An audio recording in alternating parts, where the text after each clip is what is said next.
It's a scary situation from one of the largest gold mines and gold mining companies in the world, as the government helicopters have landed to steal more gold.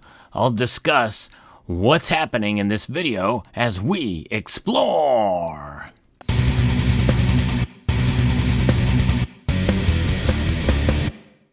This is a channel where you're going to get news you're not going to hear anywhere else on YouTube with regards to precious metals. And this is a story that I've been covering, and it has not received a whole lot of attention in the community, but it's very important to understand what's going on around the world with gold, including the outrageous activity by the government of the nation of Mali and what they are doing now in a brazen act of theft against their gold.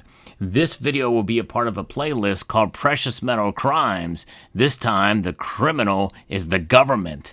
I'm going to be referencing an article here from mining.com that gives us insight as to what has happened here.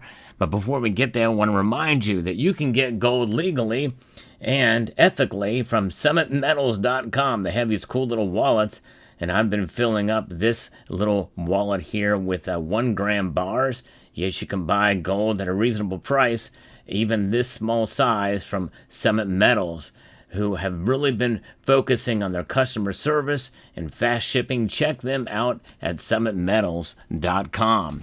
So, Mali's military government has seized over $170 million worth of gold from Barrick's Luolo Guanajuato mine, days after junta leader Colonel Assimi Goita signed a law allowing himself to stay in power indefinitely. Yeah, that should tell you everything you need to know about Mali and their government there. And it's crazy that some people are actually defending the government in this case.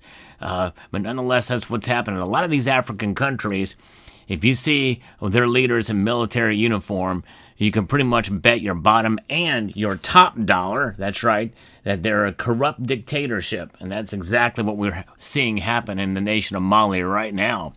The seizure took place when state helicopters landed unannounced at the site and removed roughly 35,000 ounces of gold, or slightly over 1 metric ton.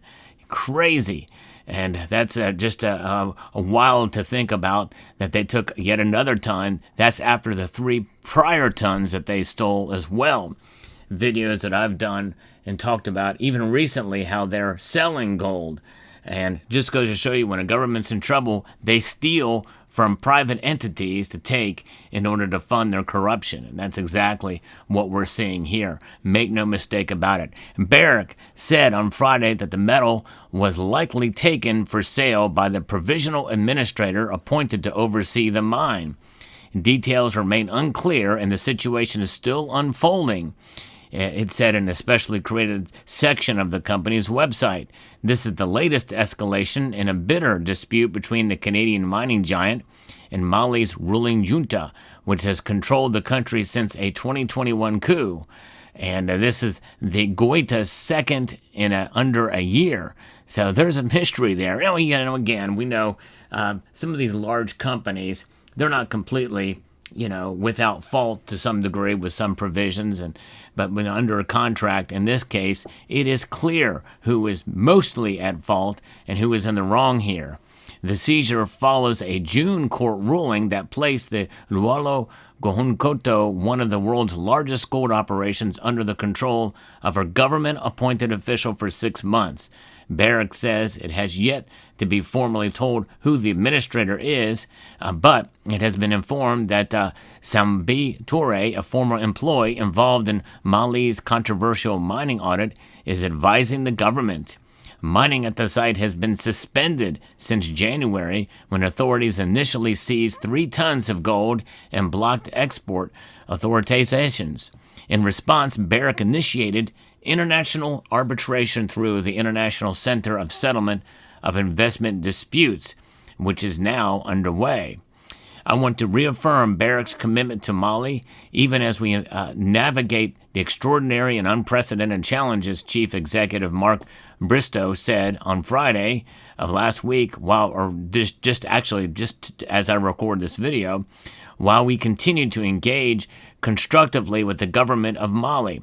The process involves the legal certainty and the international oversight necessary to resolve the dispute definitively. Now, I tell you what, that's very gracious of Mr. Bristow to still want to deal with the nation of Mali, which means probably there's a lot of resources there, gold resources, left yet to be untapped. And with the gold price reaching a record high, he has some hope that maybe, perhaps, some resolution could come to play, but I think it's very difficult at this point. I would think so, to be able to negotiate with a dictator, essentially. And not only that, but also with what I reported on earlier, they're looking to get Russia in there to refine the gold and to set up refineries and maybe even gold operations.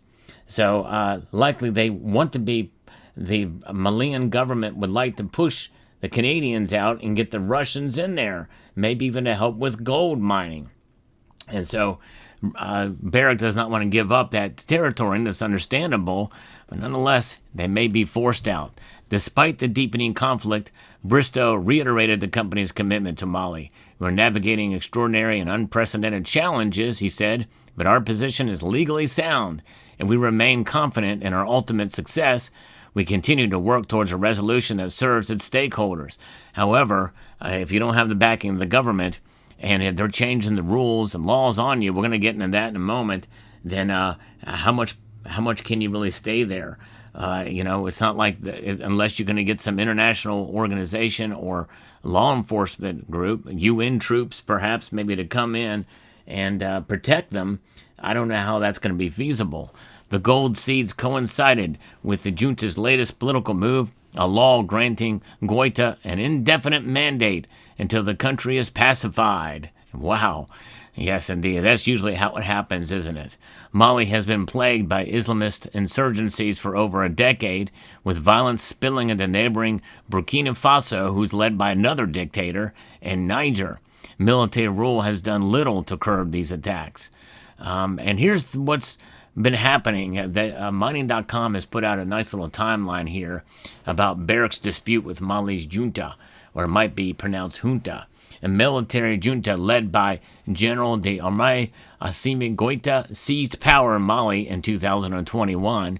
By August of the next year, in 2022, Mali's Minister of Economy and Finance ordered an audit of the mining sector. The audit, conducted by Inventus Mining, run by former Barrick staff and Marzar Senegal, took place from 2022 to 2023. Then in March of 2023, preliminary audit findings aired on national TV criticized the mining sector, but omitted industry responses. Observers noted the report was biased and flawed. In August of that same year, Mali adopted a new mining code without consulting the industry, despite repeated calls for inclusive dialogue. And that's how they do it. They change the law, and then they say you're breaking the law after a former contract that you had under there. There's nothing grandfathered in these types of countries. And in October of 2023, the government launched a review of existing mining contracts led by the same audit group, raising conflict of interest concerns. The code didn't legally adopt pre-existing contracts, including Barrick's. Barrick offered to transition to the new framework if exemptions could preserve project viability. It submitted several proposals, but the renegotiation committee refused to engage with data-driven terms. Just goes to show you, they were willing to work with them on it, but they were snubbed. Now, in later that year and into early 2024, Barrick made successive concessions during these talks. While Mali increased demands in parallel, authorities launched unfounded investigations and detained local Barrick staff. I reported on that when that occurred. And then in October of last year, Barrick paid $83 million in good faith and outlined a path to resolve disputes. Authorities released the detained employees. In November of 2024, 4 more employees were arrested on unproven charges and remain in detention at this very time. Authorities also issued an arrest warrant for Barrick's CEO, that's Bristow. And since November of 2024, Mali has blocked gold export authorizations, halting Barrick's exports. And then Barrick initiated an arbitration over violations and the rights. And then fast forward to this year in 2025, authorities seized over 3 tons of gold, forcing Barrick to suspend the operations at their mining site. Negotiations briefly resumed later in the month, but the renegotiation committee backtracked. It submitted a flawed MOA. To secure its employees' release, Barrick signed it. The government never countersigned and escalated tensions by asking a local court to place the mine under provisional administration. In May, the company asked the arbitration tribunal of the World Bank to intervene on its legal proceedings, and then the Tribunal of Commerce appointed Magaji as provisional administrator. He has indicated plans to resume gold exports and restart operations. Finally, in July, arbitrations proceeding advanced. A hearing on provisional measures is scheduled for late July. On July the 7th, local lawyers finally got an appeal heard regarding the employee detention. Months late, a ruling is expected on July the 22nd. And then, this latest information, out of the blue, unannounced, the government helicopters landed at the mining site on July the 10th, seizing over a ton of gold, likely for sale on the provisional administrator. This situation remains fluid. Wow, I tell you, it's crazy. And, it's just unfortunate what's going on there. But this is big news, folks. So I hope you will share this video and get the word out there. People need to hear this because, I don't think this is going to likely affect too much the price of gold, but I don't think it's going to hurt the price of gold. I think likely gold's price, if anything, could rise slightly because of this. But it just goes to show you that there is trouble in some of these African nations.